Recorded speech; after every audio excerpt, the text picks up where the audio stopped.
What is going on, ladies and gentlemen? This is the Nerdwide podcast, a milestone episode of 150. 150 episodes of the Nerdwide podcast. I'm your host, Tyler Haynes, with my good friend and co-host, Mr. Chris Rivers. Hola, mi amigo. Now, Chris, 150 episodes. Doesn't include the reacts, our special book episodes we've done, trailer reactions, one-off reviews. Doesn't count any of those.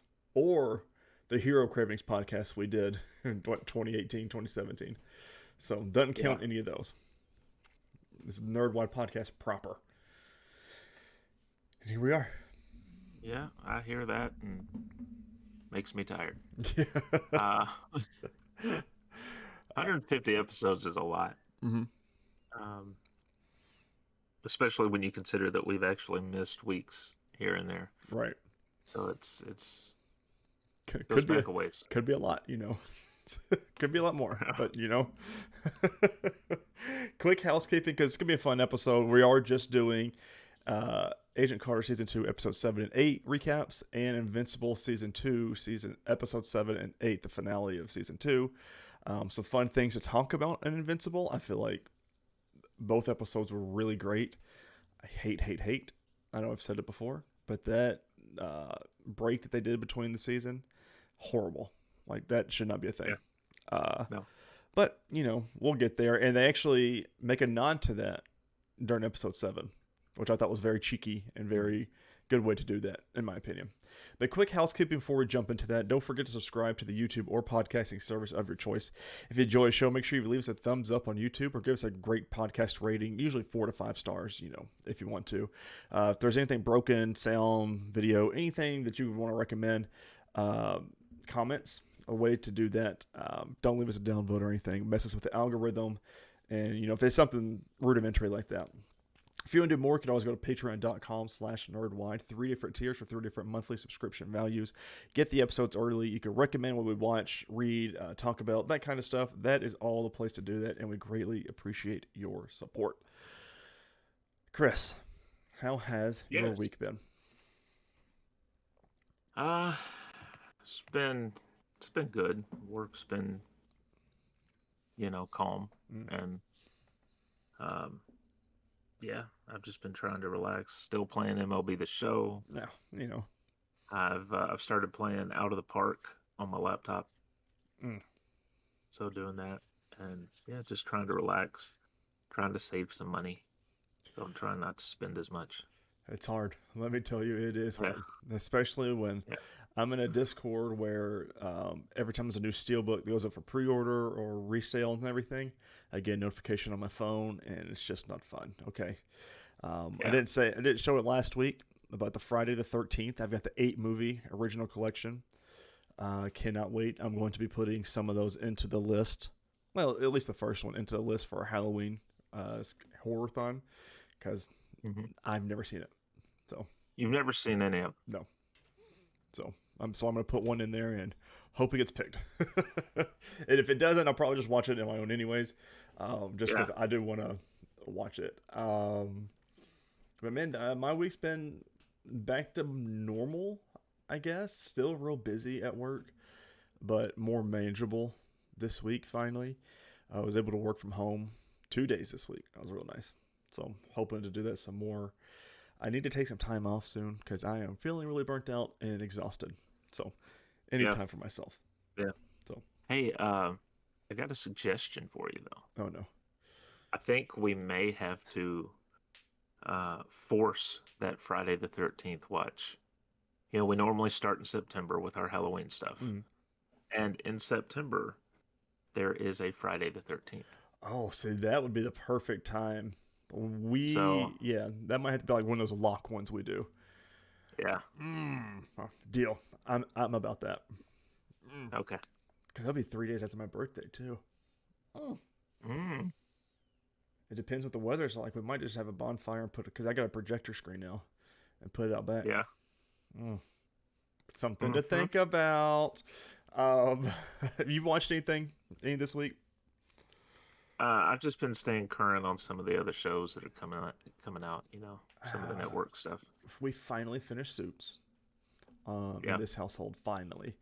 I rewatched episodes 5 and 6 of Invincible to get Jamie caught up because last week she didn't watch those episodes. We were just so busy, we didn't have the chance. So we binged all 4 episodes between last night and this morning. Excellent choice. That show was so damn good, and I hate that they messed it. But they did give us an update this week for season 3. All the voice work is done, so all of it's done. Not all they do is animate it. So, and the boys also this week said they are 100% done with the show. Everything's done. So people are like, well, why are we waiting until June then? And they said, well, it's done for us in the United States, but like in other countries where they do voice work, dub work, and things like that, that's what takes a little bit. And the streamer. So that makes sense. So I was like, oh, okay, I'll give them that, but I'm ready. Now that they explain it, yes. Like, and transparency. Who would have thought? Communication. Right. I am wondering what they're going to do on Gen V though.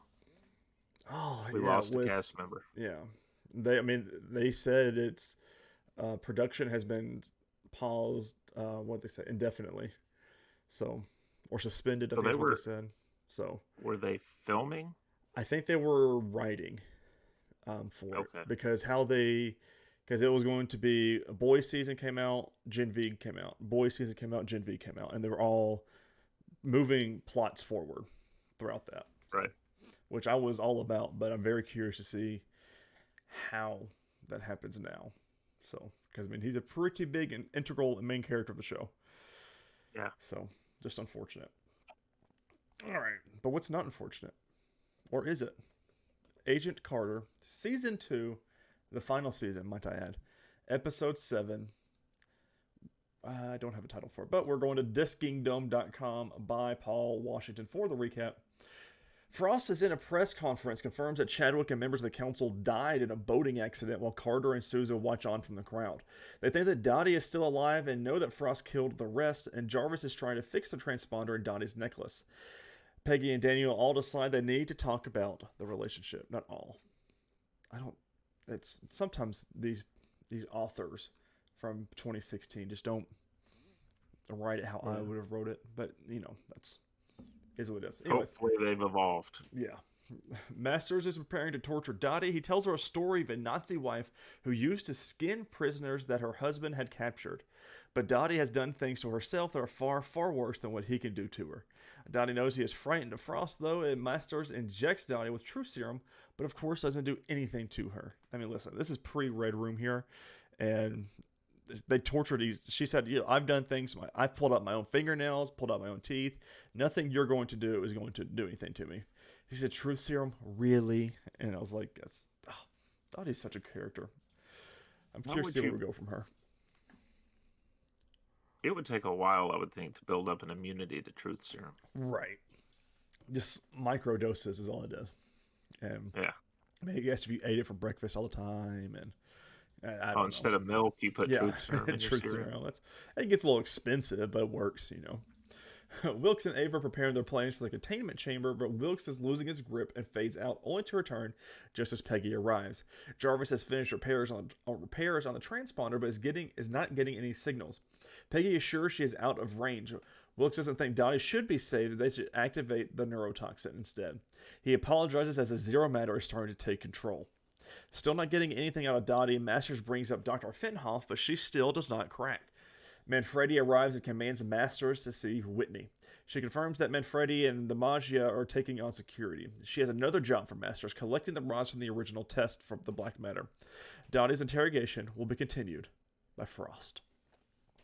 Mm-hmm. She tells Dottie that the tracking device has been disabled in her necklace and that no one is going to find her. She throttles Dottie and the Zero Matter takes hold of her. Dottie gives up the information about the sample she took and that it has to save Wilkes, which came to big surprise to Frost because she had no idea he was alive.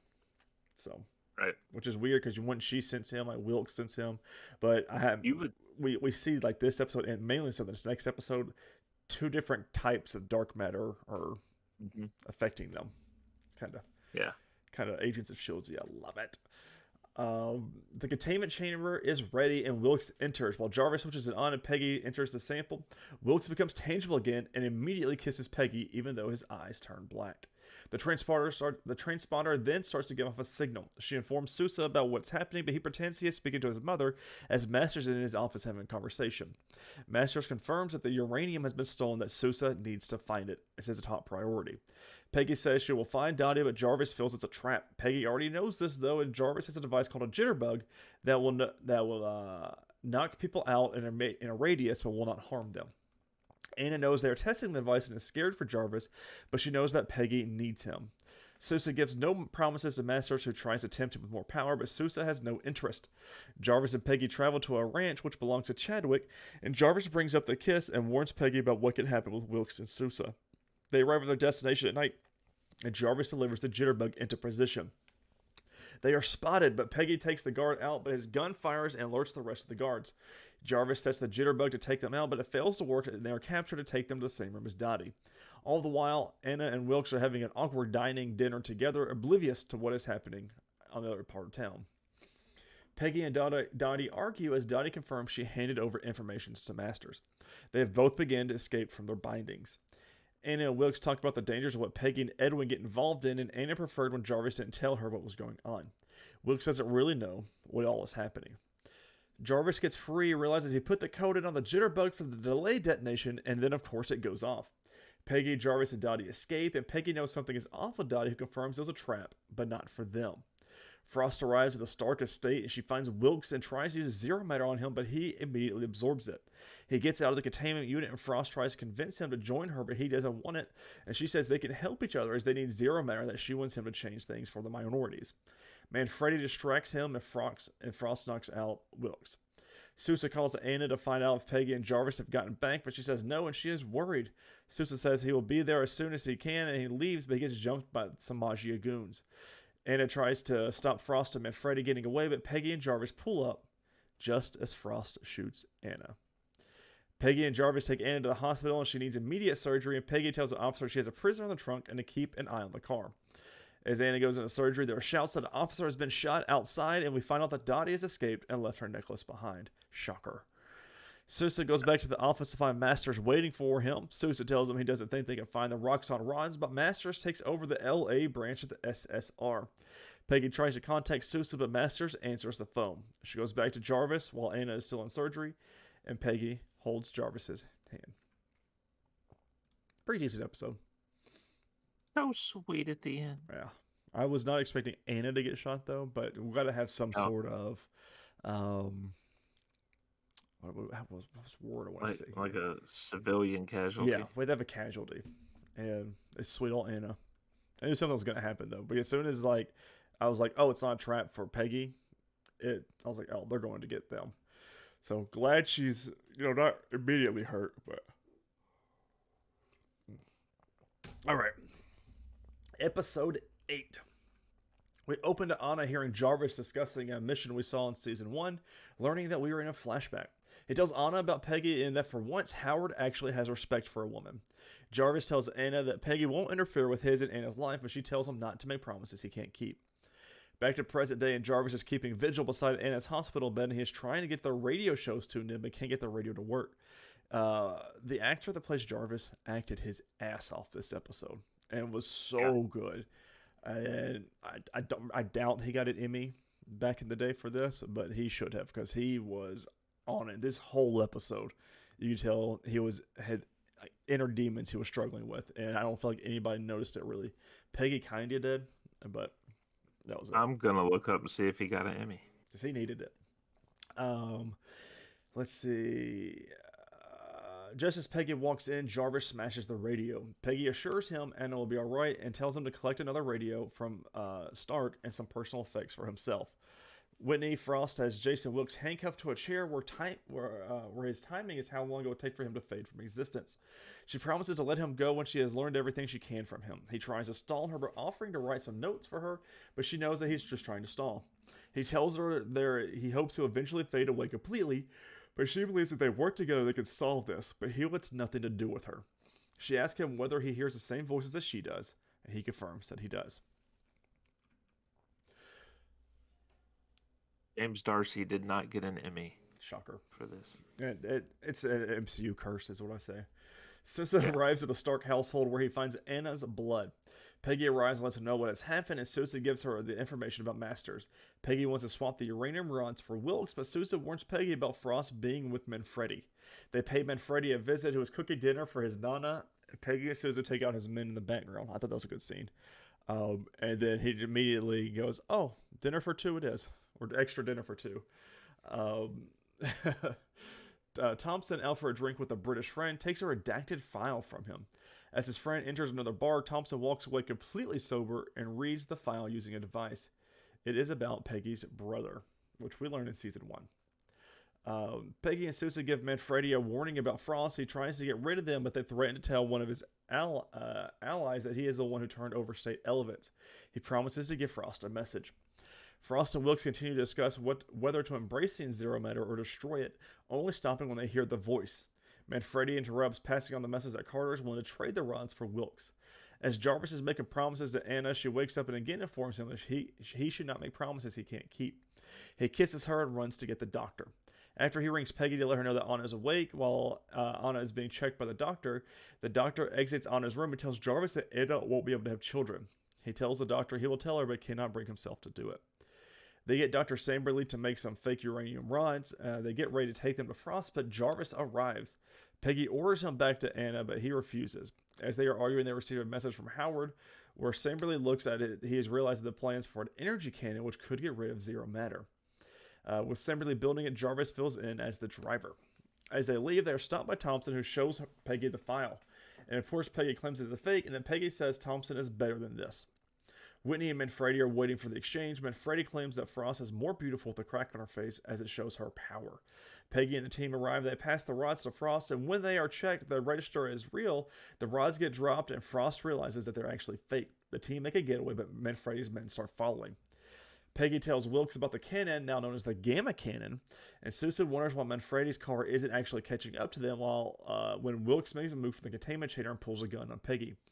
He wants the real rods. Peggy won't tell him, but Sousa can't see Peggy get hurt and tells him where they are.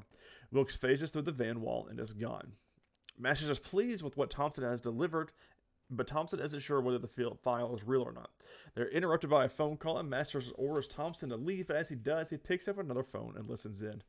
Listen, kids, back in the day, you could just pick up the same phone from the same landline, and you could listen in. If you wanted to talk to your friends on cell phones, you had to pay for minutes back in the day. Yeah. Or unless you called them after 9 o'clock, and then it was unlimited minutes. But still, that was still jankety. Masters goes to the SSR safe to get the rods, but Thompson is there waiting. Peggy and Sousa come back to find Thompson dazed and confused. Masters used Samberly's mind wipe device, and the last thing Thompson can remember is listening to the conversation on the phone, and he had written a note of where Frost was. Thompson wants to help them but to find Frost, but Peggy and Sousa aren't convinced. He does just enough and heads out while Sousa and Peggy chat about Wilkes as to whether it's a rescue mission or whether he is the enemy. It's started. I'm surprised it didn't happen earlier. Sousa tells Peggy that any feelings cannot get in the way, but she questions why he gave up the location of the rods. This was a very long scene. Not long. Extended, I feel like. And then Thompson comes and goes, like, guys, we got to go. What are we doing here? And I was like, okay, I like where we're headed here. Yeah. Jarvis asks Rose to look after Anna while he is gone and hands over some of his prized possessions, as he isn't sure if he'll be coming back, and then the team move out. The team head for the location Thompson wrote down, where Frost is preparing to replicate the nuclear test that Isodyne used to open up the rift so that they can absorb more Zero Matter. Wilkes isn't sure it's going to work, but the voice in their head promises it will. The bomb goes off, the rift opens, pulling Jason towards it. The Gamma Cannon is ready, and Peggy wants to know whether it'll work, but Samberly doesn't know. What he does know is that it only has enough energy for one shot. Jarvis, not wanting to risk it if not working or not, drives off in the car, and Peggy follows in the van while Sousa, Samberly, and Thompson aim the cannon. When it goes off, the rift closes and drops Wilkes, whose skin is now undulating. Anna wakes in her room to find Rose. Undulating. Anna wakes in her room to find Rose watching over her. She notices the box Jarvis gave Rose and sees Edwin's last will and testament in it. Jarvis jumps out of the car, shoots Frost twice through the chest. Just as Manfredi is about to shoot him, Frost gets back up and tells him to keep Peggy and Jarvis alive. Awesome. I was telling you before the show, these two episodes really didn't grab me until the end of this one. because it was run, and it was very cool because he just said Frost, bow bow, and then like just very not dramatic or all, but I'm telling you, he acted his ass off here. Shoots her twice. She just stands right up, and she's very upset this episode that the Zero Matter pulled Wilkes in, and not her.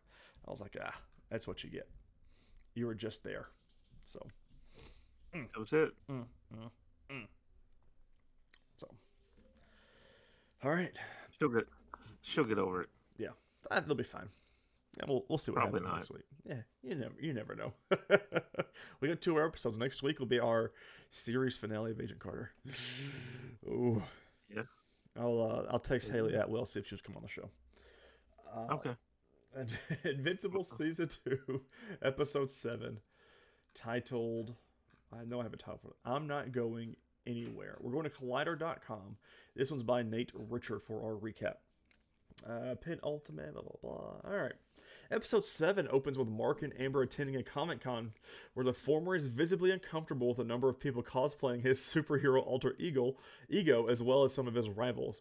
Regardless, once Mark enters the convention center, he's in nerd heaven, getting to be just a normal 19-year-old fanboy again instead of his actual superhero saving the world. Mark notices that Amber is still acting aloof and tries to console her, saying that they don't need to stay at the convention all day, especially because they've been getting less and less time together. In response, Amber confesses that she's just happy to be with Mark, spending time regardless of what they're doing. While at the convention, Mark meets with one of his comic book idols, Philip Schaff, played by the wonderful Tim Robinson, the creator of Seance Dog, and giddily asks him about the new season of the animated series and when it will be released. In a moment that breaks the fourth wall, Schaff explains to Mark that due to the demands of making an animated show, he'll likely have to wait for it at least a year. Schaff also reveals that the creative team will often cut corners to make the animation look even better, including hiding characters' mouths while talking or panning across a still wide shot. This conversation might be cute and funny, but it also feels like it's directly addressing the audience's criticisms of Invincible. Sorry, an ad popped up. What in the world? Okay. Criticism of Invincible, including the long wait between seasons and the animation occasionally looking stiff during dialogue-driven scenes. In short, it's the creative team is telling fans to just be patient because the action sequences this season wouldn't have looked nearly as great as if they had to do production was rushed. Completely agree. And I'm glad they put this in there. But it was very funny because if you watch it and you notice, like in scenes after this, those same things are happening. And it's so funny. Yeah. I was like, good for you guys. Because the fight scenes, phenomenal. Especially in episode 8. There were some just bomb-ass fight scenes. One in particular. But I get it. But I get it from what they're talking about. It still doesn't excuse taking a break between your first 4 and last 4 episodes. Because they were done. The momentum died down so much.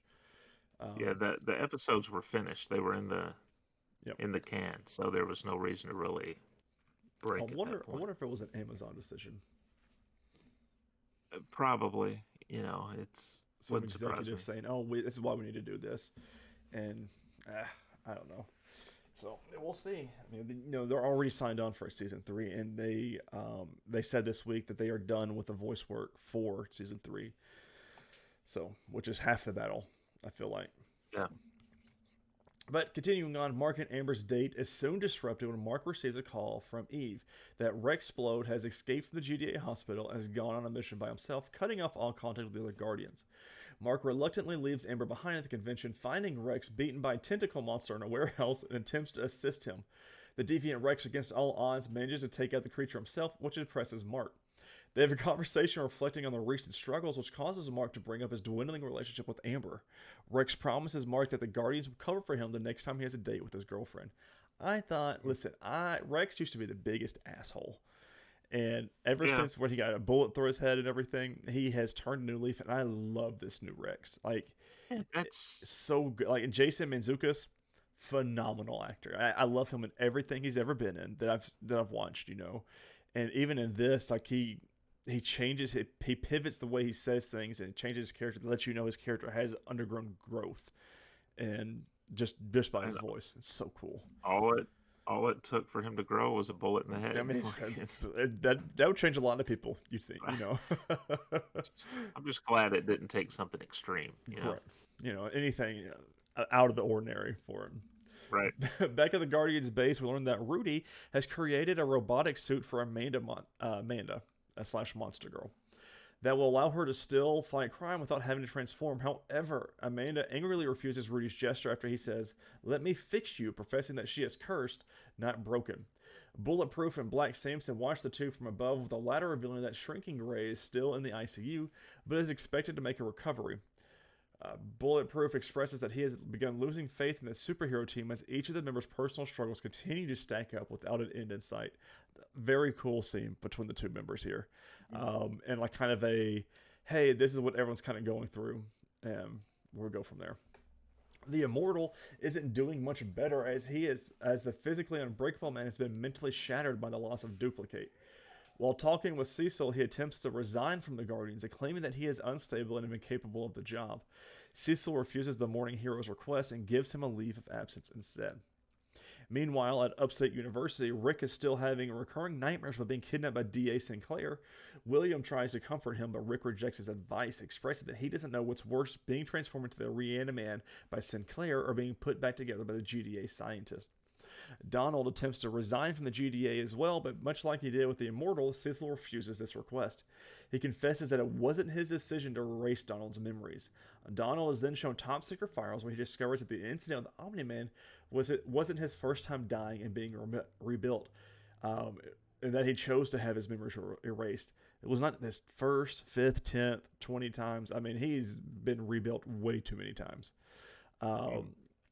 Which is all Donald want. That's what the original Donald wanted. So, yeah, I mean, I would too. I'm just gonna be honest here. Why not? However, this realization is interrupted when Donald receives a phone call from William, pleading with him to help Rick. Donald rushes over to Upstate University, only to find Rick in the midst of a suicide attempt. He's able to talk Rick out of killing himself after revealing that he's also been rebuilt by the GDA, saying that the robotic skeletons aren't meant to find either of them. Mark visits the dean's office at Upstate University and is surprised to learn that his old high school principal, B.N. Winslow, of course, played by the wonderful and amazing Reginald VelJohnson, has now become the dean, having left his job at Reginald VelJohnson High School. Winslow gives Mark an ultimatum, expressing that while he understands that Mark has been dealing with the trauma left behind by his father, he needs to either commit to his studies or commit to something else. Mark tells him that he wants to stay in college and is giving a month to improve his grades. Mark decides to visit Debbie and Oliver and laments about having to always leave Amber behind for his superhero duties. Debbie begins to tell Mark about the early days of dating Nolan, reminiscing about their romance and that teaching him about Earth made her feel equal to him.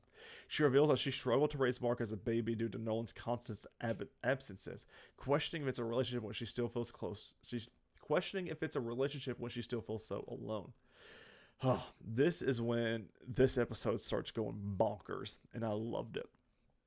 Mark and Amber finally get their romantic night together, and their relationship seems to have been rekindled. Unfortunately, their date is disrupted by the arrival of Anissa, a female Viltrumite agent who threatens to snap Amber's neck unless Mark talks with her. Anissa tries to intimidate Mark into fulfilling his father's missions, but their conversation is cut short when Mark receives a call about a giant kaiju attacking a cruise ship. Anissa follows Mark to the ship and watches as Mark attempts to fight the giant sea monster before swooping in and killing it immediately herself. Mark then carries the cruise ship to a remote island nearby. Awesome. This is a really cool way to show the difference in their power. And because he struggled, people were starting to die, and she rolls her eyes and just flies straight through the thing's mouth. And then she does the cool little thing where she stops real fast, and all the blood just shoots off of her, and she's clean. I was like, that's so cool, man. That's awesome. Let's see. Anissa continues to attempt to recruit Mark by telling him that everyone on board the cruise ship would have died if she had not been there, but Mark stands firm in his refusal. Anissa attacks Mark, trying to beat him into submission, but fails to get him to comply and abandons him.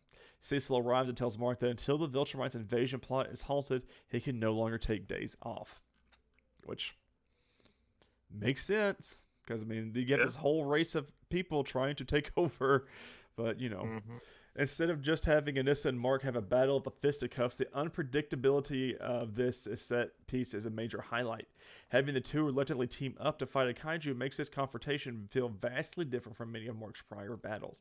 Anissa's alliance with the Viltrumites is abundantly clear that she is not going to switch sides to team up with Mark, although the fact that she assists him with the kaiju proves to be an intriguing moment. I guess that was an author note here. Badly bruised, Mark returns to Amber's dorm room. This poor kid gets more black eyes than I think anybody does. Amber finally breaks down, claiming that after nearly being killed by Anissa, she no longer feels safe, explaining that she no longer feels any agency. Despite Mark trying to talk about how his mother dealt with Nolan, Amber breaks up with him. Both in tears, the two embrace. Mark has already faced some dire situations throughout the series, but this moment with Amber is portrayed with the same maturity and depth as many of the other dramas in this series. I completely agree. It was very touching and very sad. Mm-hmm. Well, the first season of Invincible, sometime, let me double check. Okay. In the episode's post-credit scenes, Anissa reports back to General Krieg, where she informs him about Mark's refusal to ally with the Viltrumites. Suddenly, the two spot Alan flying near their ship, and a fight ensues, resulting in Alan allowing himself to be captured by Anissa in an attempt to find Nolan. This was cool, too, because he was like, oh, that actually doesn't hurt anymore. And then the eggs passed out and everything. I was like, oh, he's trying to get close to Nolan. Oh, so cool, man. Very good episode. I liked having this a new Anissa character. And it was just, we had the grounded storyline of Amber and him finally breaking up, because we're definitely paving a way for Eve here. And which is very much so from the future Eve that we see in this next episode of the finale. So we're actually going to just a small comic book that some people may know called comicbook.com. And this is written by the one and only Kofi Outlaw. The episode title is Episode 8, I Thought You Were Stronger. Oh, God, this episode, man. It's one, like last season, the finale fight between Omni-Man and Invincible, I want to rewatch. The part here where him and Invincible and Angstrom are fighting right there at the end. Well, not really fighting. Where Mark is brutally beating him up. The emotions that Steven Yeun does. Off the charts. Like, it amazes me. Voice actors amaze the hell out of me, because they're not physically acting on screen, and you have to put all your emotion and all your thoughts and what they're going through in voice, and it is just so well done how Steven does it. Let's see. All right, here we go. The episode opens with a Nolan making a jailbreak from his galactic prison. He dismantles a squad of mech suits and an alien and military squad before Viltrumite General Krieg arrives, impressed to see that Nolan is back on his feet and at full strength. According to Krieg, that means Nolan is fit to stand trial and be executed under Viltrumite laws and custom. A stonky kid we see taking a jog around Mark Grayson's residence and neighborhood, listening to the tune of Fatboy Slim's weapon of choice on his phone. As Mark comes flying home to face Angstrom Levy in the background, the jogger kid stops running because he starts to feel nauseous, coaching himself not to give up because improving his fitness will make him cue the Invincible logo. Awesome. And we went to the classic blue and black, which is his suit in later years. So I think they're teasing that. Just so cool. God, the animators know what they're doing, though. Like, they know what they're teasing. They know what they're doing. Mark finds Angstrom Levy holding his mom Debbie's throat in his hands, threatening to snap her neck and kill Mark's infant half-brother Oliver. Angstrom gives a cryptic monologue questioning whether this dimensions Mark is a risk-taker or more conservative in his heroism. Angstrom loses it when Mark doesn't remember who he is, just like some of the Season 2 viewing audience, ironically enough, since they only met briefly during the Season 2 premiere's climax. Levy tosses Debbie and Oliver to the floor, but then Mark tries to attack him and gets transported through one of the villain's portals.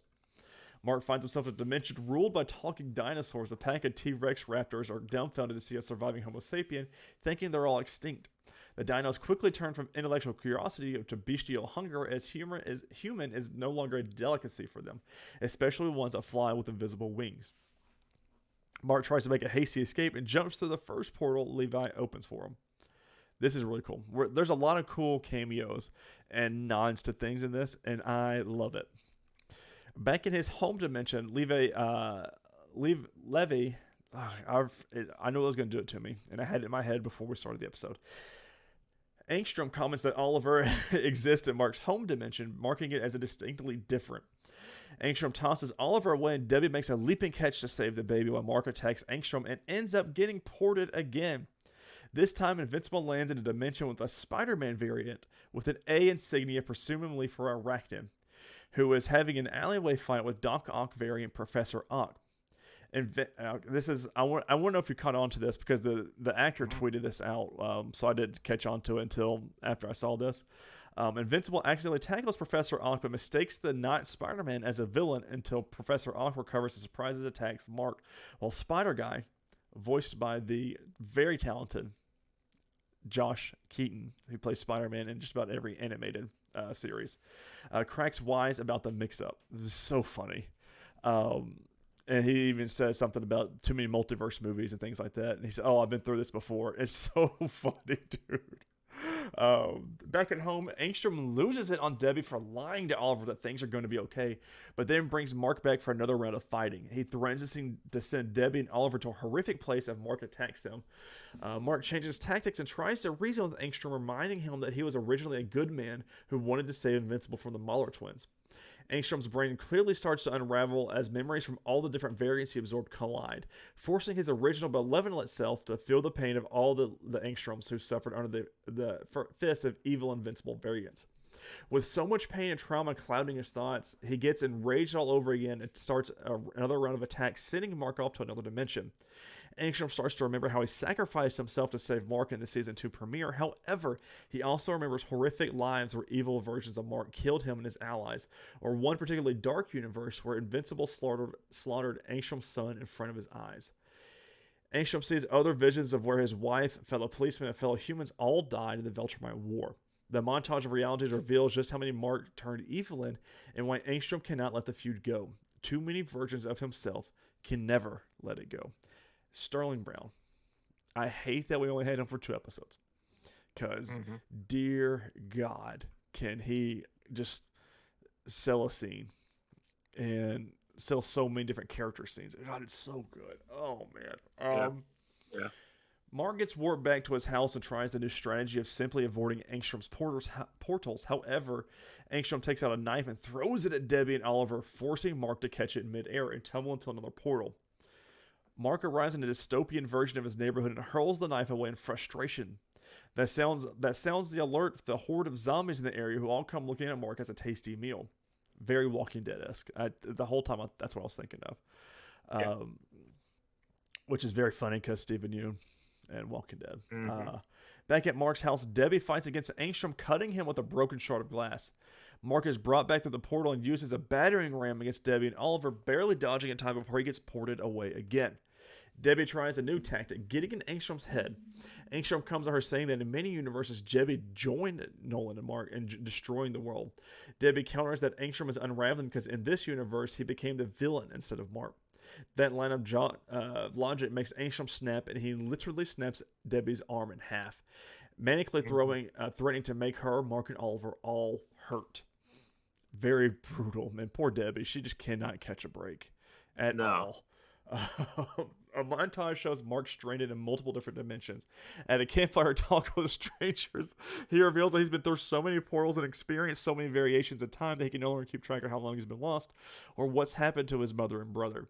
We see Mark fighting cavemen, encountering episode 5 villain Omnipotence and some energy dimension, talking with an off-screen Batman about the questionable name he chose, and finally a tattered and battered Mark in a Mad Max-style wasteland thrashing speed demon raiders. Awesome. Like, yeah, the Batman bit was so good. He's sitting there, and you can see the bottom of Batman's just cape flowing. He said, "I just don't get it. You're literally naming yourself a bat and a man. I just don't get it." It's so funny, dude. They had fun with that. Yeah. How great would it have been if Michael Keaton just voice, like, gave one line or something. A throwaway line. Mark gets the jump on Angstrom when he finally opens another portal, and when he says to say that Debbie is in, loses it. Flying Angstrom out of his house at super speed. Like, the animation on this whole house scene was very cool. It was one of the parts where you could tell he's starting to power up, and Angstrom's got his portal starting to power up, and you see the dust, like, in the ring starting to fly. Oh, dude. This show needs to be studied, and animators stuff, because the small things they did, Excellent. Yeah. Angstrom reveals to Mark that the body augmentation he underwent in various dimensions was intended to make him Mark's physical match. Angstrom intends to beat his rival to death with his own bare hands. Fisticuffs get thrown across more strange dimensions until Angstrom finally comes in for the kill, strangling Mark in the sand of a decimated wasteland. When Angstrom again threatens Debbie and Oliver, Mark finally stops keeping the Nolan/Viltrumite side of himself in check. In a rage, he beats Angstrom into the ground and then beats the villain's face bloody into a bloody smear. In the blood-soaked silence, Mark starts to have a serious mental breakdown, trying to rationalize the monstrous thing he just became, namely his father. Mark whispers in multiple different, and just talking to himself, he just kept saying, "I thought you were stronger," to the corpse of Angstrom Levy, shocked at his own power. Oh, this is, again, Stephen Yeun, just the way he portrayed a lot of this stuff, especially this breakdown scene, was so good. And you could tell, like, he did everything he could not to be this guy and not to be like his dad, not to be a Viltrumite, and it just came crashing down. Yeah, but I still don't feel like he is. I mean, he had a justifiable reason for doing it. Meanwhile, my wife's like, I don't get why he's upset. She's like, I mean, it's kill or be killed. Why are you upset here?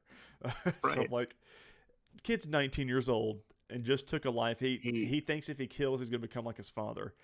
And we also have to understand in the season 1 finale, he was forced to kill second-handedly multiple, like, thousands of people. So he's got some things on his head, you know. But this guy literally snaps his mom's arm in half. Right, and he's throwing this baby around like it's nothing. Yeah. That poor kid's being held by the leg, just thrown. I'm like, okay, well, you know. Cecil and the GDA forces finally arrive at Mark's house to care for Debbie and Oliver. No one knows Mark's status, but Cecil focuses on getting Debbie to a medic. In the wasteland, Mark is still walking aimlessly, practicing his alibi for explaining what happened to Angstrom. Instead, he breaks down once again, admitting out loud to himself that he wanted to kill his foe. He just didn't know the rage he would let loose to do it. Mark starts to panic for real, and the hopelessness of getting home sets in. He has to give Angstrom the W for their fight because even in winning, Invincible still has lost. Love it. Nolan is being beaten by General Krieg, who clarifies that the Viltrumite Council's rule ensures Nolan has to be alive to stand trial, but bruised is fine. When his Viltrumite guards beg him out of respect not to resist, Nolan stands up on his own despite his injuries and assures them he does not fear his fate, which they all looked a lot like Nolan. I guess it's just their culture, but I was like, they all look the same here. While being walked back to a cell, Nolan passes Alan the alien in the hallway and gets a telepathic call. Alan allowed himself to be detained by Craig's lieutenant Anissa so that he could locate the prison and find Nolan. And Allison promises they will talk soon. It's such a douchebag scene by J.K. Simmons here. Because he said, "Hey, it's me, Alan, you remember me?" He says, "Yes, what do you want, alien?" I'm like, God, it's dude, brutal. And then he says, "Oh, Mark sent me. I'm here for Mark." And then he completely changes. It's just, again, these voice actors are top notch. Mark is still losing in the wasteland, trapped in a cycle of moral debate about killing Angstrom while also chastising himself for going crazy, so he's talking out loud to himself. A solution presents itself and a portal opens and the Guardians of the Globe come flying out. Only, not the Guardians that Mark knows. These Guardians, Adam, Eve, Robot, Monster Girl, and Bulletproof, are all older versions of Mark's allies, 20 years older to be exact. It's explained that in their dimension, Mark stayed missing for 2 decades after his fight with Angstrom and bad things happened. Robot refuses to say too much for fear of breaking the time stream, but he opens a portal to send Mark home. Mark is joyous, thinking he would have died without the Guardians, but Robot assures Mark that he does survive the wasteland in another timeline, but that Mark wouldn't like what that survival did to him over the time. Before Mark can leave, Adam Eve stops him, confessing that the Eve in his timeline have feelings for him, and that he needs to either be with her or let her know that he won't be with her and let her just move on. Very good scene. Like, it's things that don't happen in most shows, and I'm glad they got that out of the way. Mark is shocked as he enters the portal. When he's gone, Robot removes his head to reveal it's actually Rex-Splode in the robot suit. Rex chastises Eve for the whole risking the timeline thing, but old Eve is just not having it. That was a big shock too, and I'm very curious to see how that happens, because when she said Rex, I forget what she said, but she said Rex, and I was like, but I thought that was Rudy. And I was like, so yeah, what happens there? And he is obviously very much more mature than what he is now. Mark gets back home to find his house in shambles. Comms with Cecil and the GDA start kicking back in, and Mark heads to the Pentagon to see his mother. Debbie puts on a brave face, which she needs when Mark has an emotional breakdown in her arms at her hospital bed. It's noted that Oliver doesn't have any visible injuries to speak of after the initial encounter with Angstrom, hinting that Mark's brother has a considerable level of power now.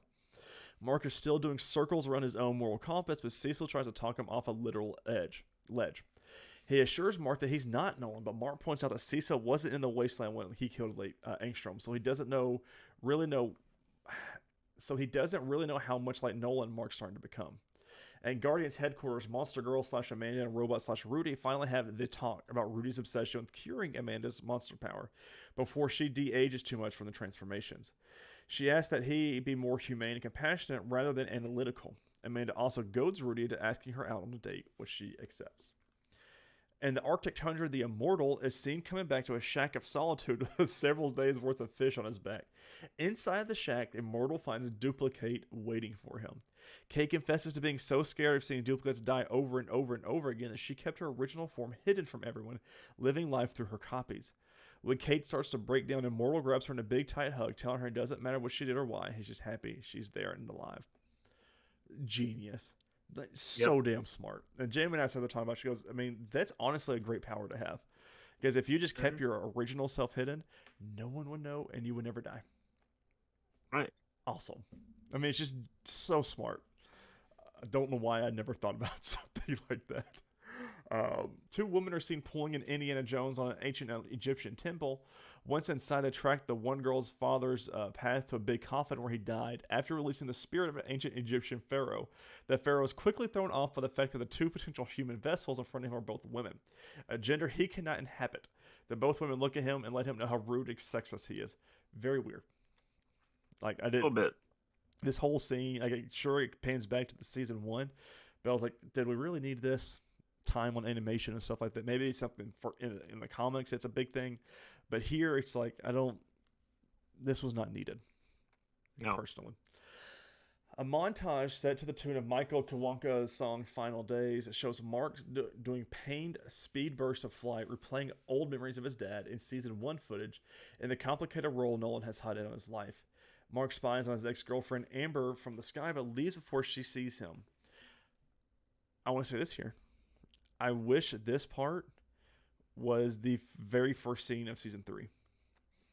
I wish we could have stopped back when we were, and this would have started, because the montage and him doing his little, I don't know what to say, his outburst speed flying was so well done, and you could feel the emotion in Mark and seeing all these flashbacks and seeing all this will happen.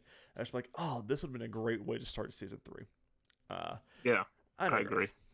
Back at home, Mark and Debbie watch their house being rebuilt with a neighbor on a bike legitimately worrying about the gas leaks in the neighborhood. Debbie and Mark finally get to return home, and of course it's not the same. Debbie is haunted by the violence that Angstrom did to her when she finds Mark sitting up on the roof at night. She joins him for a talk. Mark confesses he's leaving college because it's pointless. His life is about becoming a stronger, better hero, not keeping up the illusion that he can have a normal life. Debbie hugs her tear-soaked son. She doesn't agree, but she does understand. It's a hard conversation to have, but it's the right call. Because, I mean, you've got a Viltrumite invasion coming, and you are nowhere near them, period. Right. And you're not going to have a normal life outside of this anyways. So, it's the whole superhero thing. It's the same thing with Superman and working at the Daily Planet. I mean, it's the same thing with a lot of our heroes, that you can't have it all. So, right. It's just really cool. We're seeing it from a teenager's view from high school on. And I think it's really cool. Mark meets Adam Eve on the bridge to stare at the city. Eve enthusiastically hugs Mark and offers the comfort of both of her shoulders to cry on.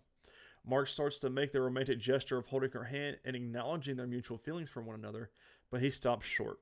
Eve hugs him and states that Mark doesn't deserve what life has dealt him. Mark accepts at her shoulder and cries on it. Very good scene here. And then our last scene here. Al, the alien, is put in a cell near Nolan in a telepathic conversation. Nolan confesses is something shocking. He's developed true human empathy and regrets what he did to the people of Earth and his family. Alan tries to talk Nolan down from marching into his death, leaning on his obligation to stop the Viltrumite Empire from inflicting that kind of pain across the universe. Nolan seems to get a spark of life from the sudden realization he deeply misses Debbie. End credits. So good. Man, it's so good. I want to rewatch this episode again, and I might at some point this week. Just like I did with season 1. It is a very good episode. Especially the last, 20 minutes or so. Only problem I have is this did not leave me on the biggest cliffhanger like season 1 did. Season 1, we're like, oh, he just stopped fighting him and he flew off, and Mark is in a bloody pulp right now. Where do we go from here? Like, I was generally wanted to know. Of course, we had to wait 2 years for it.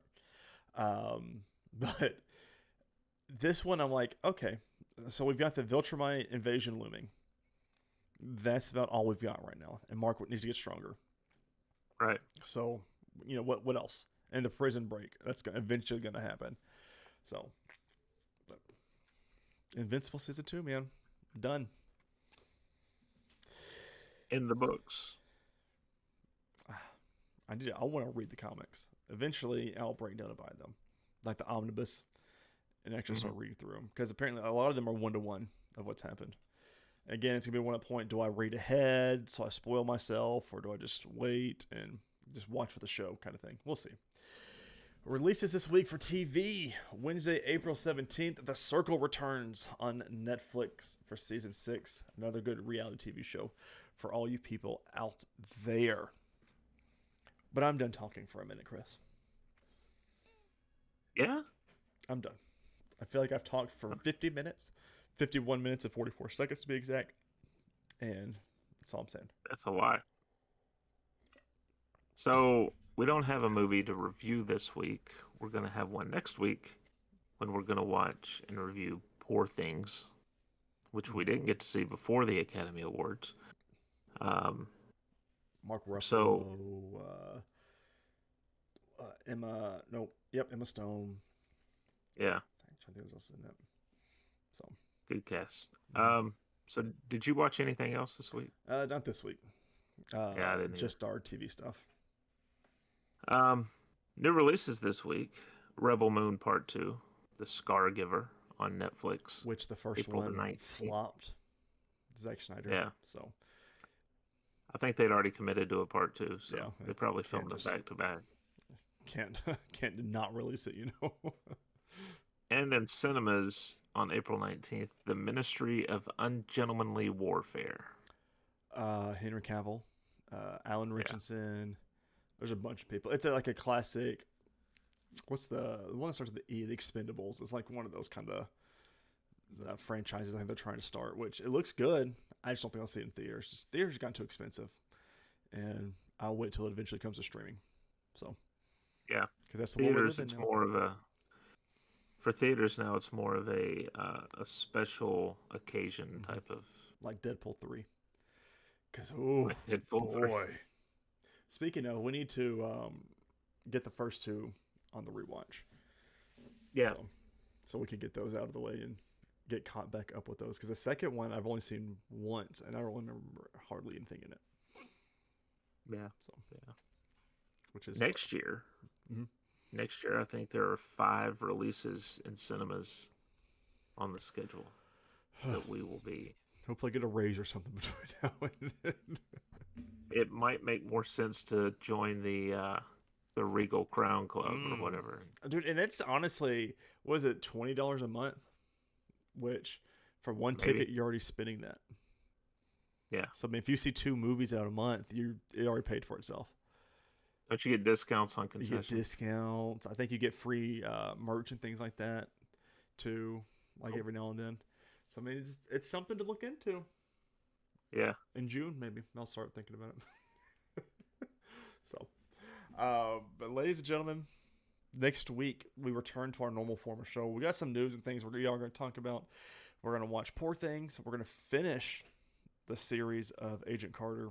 which not the happiest about finishing because I do really enjoy the show, and I'm holding everything back to stop myself from watching Agents of S.H.I.E.L.D.